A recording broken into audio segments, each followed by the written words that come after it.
Hello friends, welcome to the channel. आज के software engineering के इस वीडियो लेक्चर में हम लोग देखने वाले हैं W5HH principle. Now what does W5HH principle means now Barry Boehm नाम के एक साइंटिस्ट है जिन्होंने उनके एक पेपर में कहा है कि you need an organising principle that scales down to provide simple plans for simple projects. मतलब क्या कि सिंपल प्रोजेक्ट्स के लिए सिंपल प्लान्स प्रोवाइड करने के लिए you need some organising principles, some principles should be there.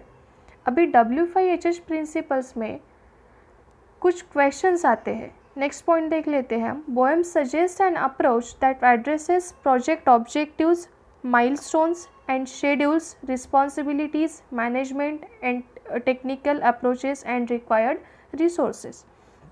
Boehm ने फिर कुछ सोचा कि इन सारी इश्यूज़ को एड्रेस करने के लिए, जैसे कि प्रोजेक्ट के ऑब्जेक्टिव्स हो गए, जैसे कि प्रोजेक्ट के माइलस्टोन्स हो गए, शेड्यूल हो गया, रिस्पॉन्सिबिलिटीज़ किसकी क्या रहेगी, मैनेजमेंट एंड टेक्निकल अप्रोचेस क्या रहने वाले हैं, रिसोर्सेज कौन से लगने वाले हैं, कितने अमाउंट में वो रिसोर्सेज लगने वाले हैं।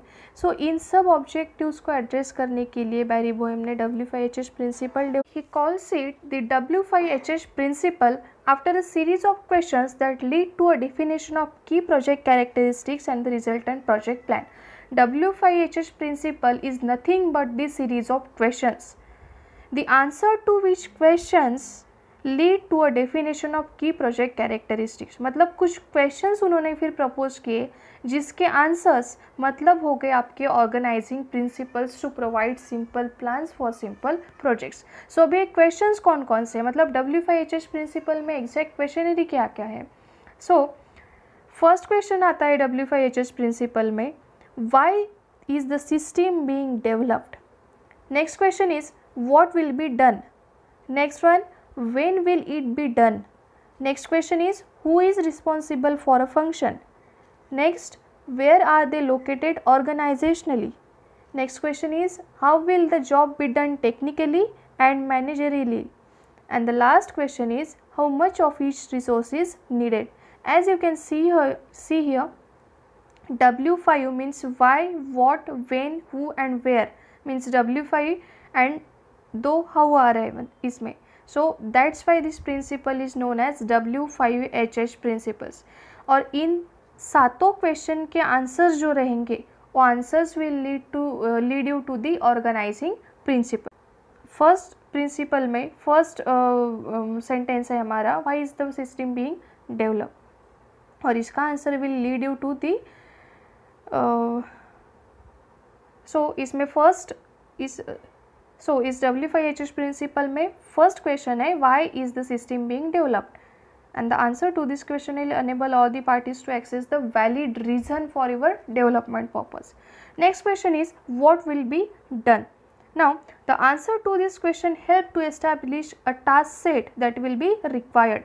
अगर एक प्रोजेक्ट आपको डेवलप करना है, एक सॉफ्टवेयर प्रोडक्ट आपको इंजीनियर करना है, तो उसके लिए टास्क सेट क्या रहेगा। टास्क सेट मतलब कौन कौन से टेक्निकल टास्क आपको उसमें इम्प्लीमेंट करने पड़ेंगे।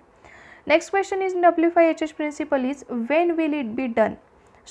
The answer to this question help to achieve project schedule, to achieve milestones. When आ गया मतलब प्रोजेक्ट शेड्यूल आ गया। आप जो कुछ भी सॉफ्टवेयर प्रोडक्ट इंजीनियर कर रहे हो उसका एक प्रॉपर शेड्यूल क्या रहने वाला है। इस क्वेश्चन का आंसर आपको क्या बताएगा, the answer to this question will help you to achieve the project schedule, to achieve the milestones. Next question is who is responsible for a function. अभी टीम में जितने भी लोग हैं तो उन सब पर्टिकुलर लोगों की फंक्शनलिटीज़ क्या रहने वाली है, उन पे कौन सी रिस्पॉन्सिबिलिटीज़ आपने डाली है। See the answer to this question help to identify the role and responsibility of each member. Team में जितने भी मेंबर्स इंक्लूडेड है एक सॉफ्टवेयर डेवलपमेंट टीम में, हर एक मेंबर का फंक्शन, उनकी रिस्पॉन्सिबिलिटी क्या रहेगी। Next question is where are they located organizationally. In that not all roles and responsibilities reside within the software team itself. Software engineering के लिए हर एक काम सॉफ्टवेयर टीम मेंबर्स ही करे ऐसा ज़रूरी नहीं होता है। The customer, user and other stakeholders also have responsibilities. Developer ने या फिर एक सॉफ्टवेयर टीम में सॉफ्टवेयर तो डेवलप करके दे दिया, लेकिन उसको सक्सेसफुली सिस्टम में इंस्टॉल करना, उसका प्रॉपरली इवैल्यूएशन करना, डेवलपर्स को फीडबैक प्रोवाइड करना, सो इन सब सारी चीज़ों के लिए कस्टमर का, यूज़र का एंड जो अदर स्टेक होल्डर्स होते हैं उन सब का इन्वॉल्वमेंट ज़रूरी होता है. They also do have some responsibilities in software engineering works. Next question is, how will the job be done technically and managerially? So in this, once product scope is established, a management and technical strategy for the project must be defined.